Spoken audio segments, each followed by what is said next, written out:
All right, guys, sorry about that. It took me a little longer than I had planned because this isn't right. What's going on here?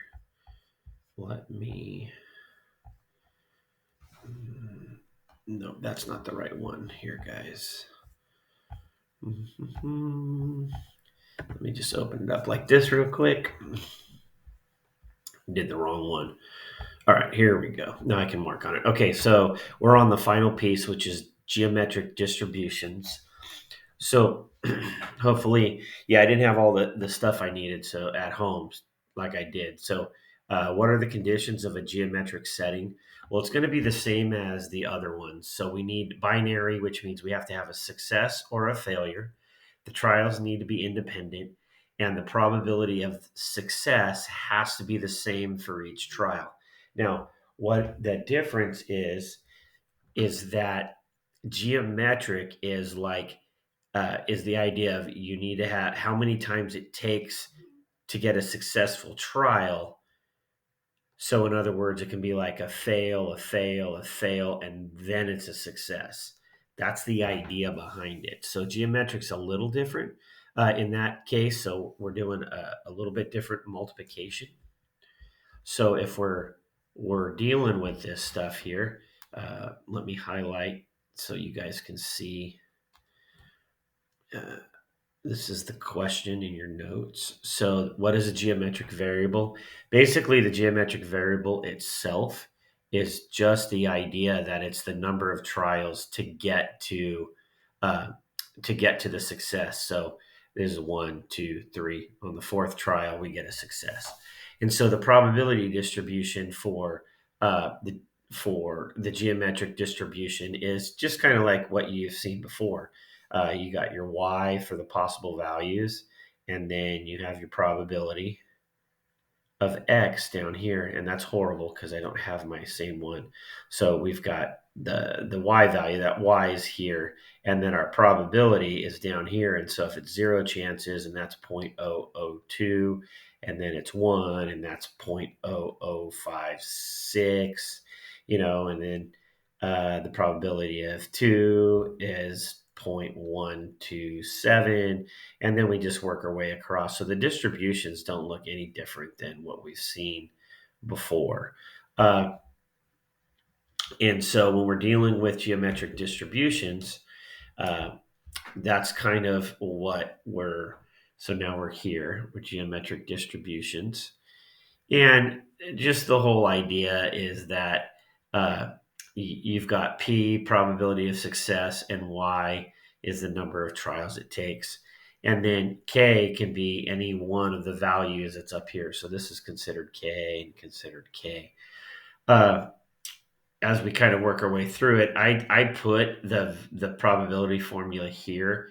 So basically, it's the probability of getting a certain number of trials, and this is an exponent. So it really reads like this: one minus p to the k minus one times p.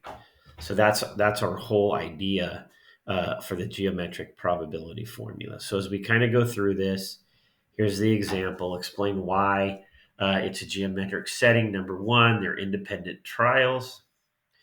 And because we know the one roll before that doesn't tell us anything about future rolls. Number two, there's a chance of success. You either get a doubles or you don't get a doubles.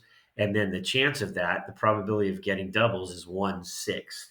Uh, and if you're not sure about that, there's two dice.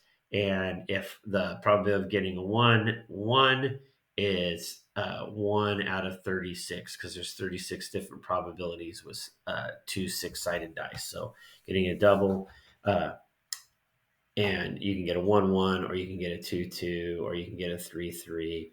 And so if you do that, that's six possibilities of getting doubles, and 6 out of 36 is 1/6. So that's the probability. So, and then record the number of trials to get a success. Well, y counts as that number because uh, we want that idea of what's the probability of getting doubles. So we're gonna record the number of trials. So that's the idea behind a geometric setting. We're looking for how long it takes to get that setting. So basically, this idea is uh, uh, a success would be getting 0 and getting 1 and getting 2 and getting 3 and getting 4 and getting 5, right? So we have this idea of what's the probability of getting 1.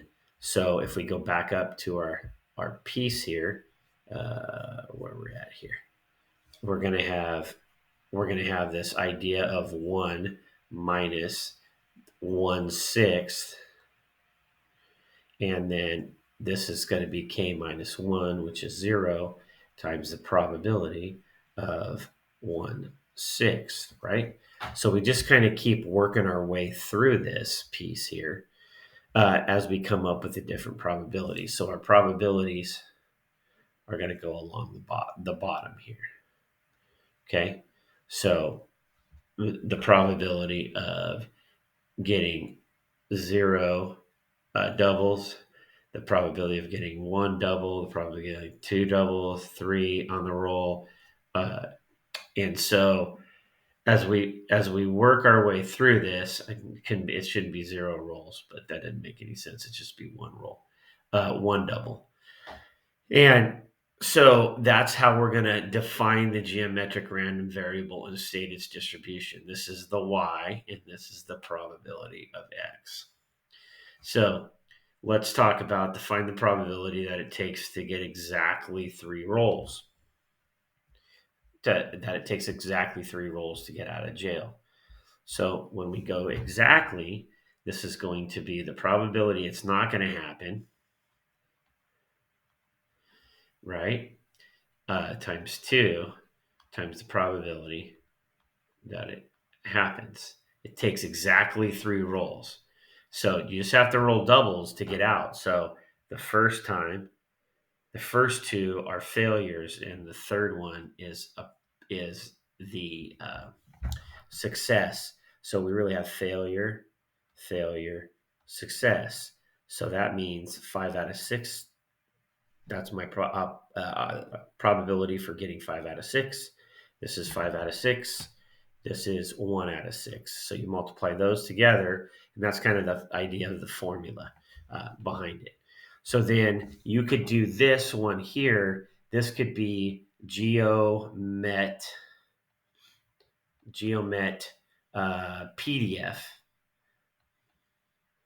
PDF, and you're going to put the probability and k in there, and that'll give you the y equals 3.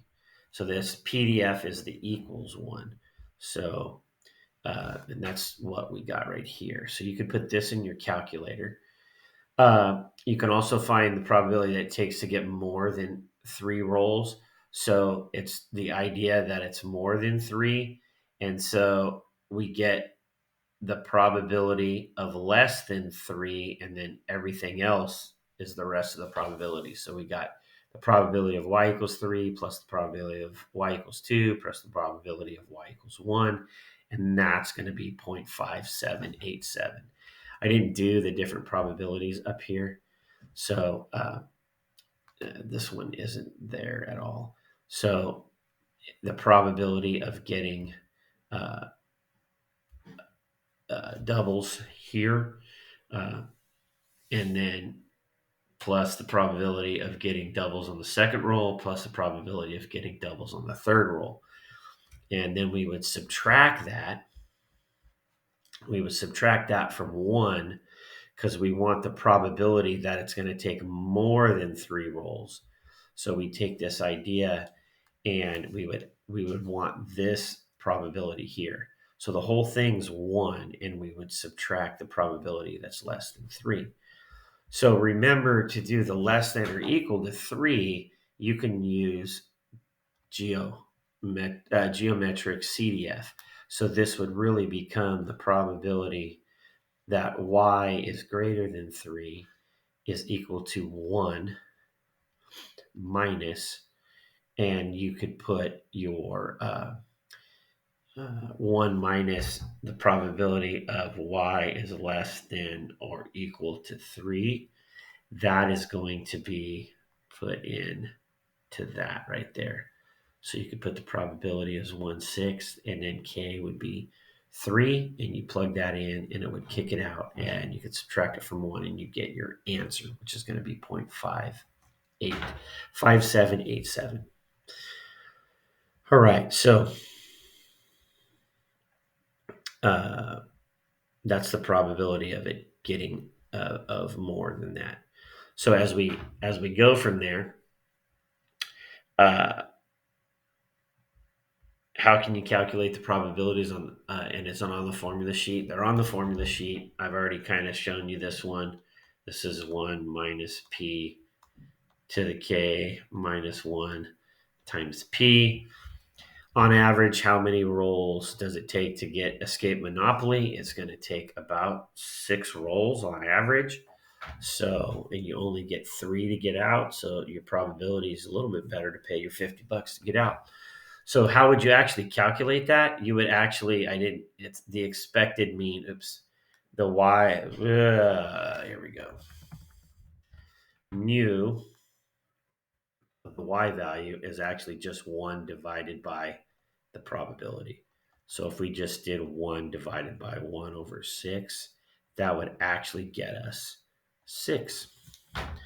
So that's the idea. It takes 6 rolls on average to get out. So what is the probability it takes longer than average to escape the jail?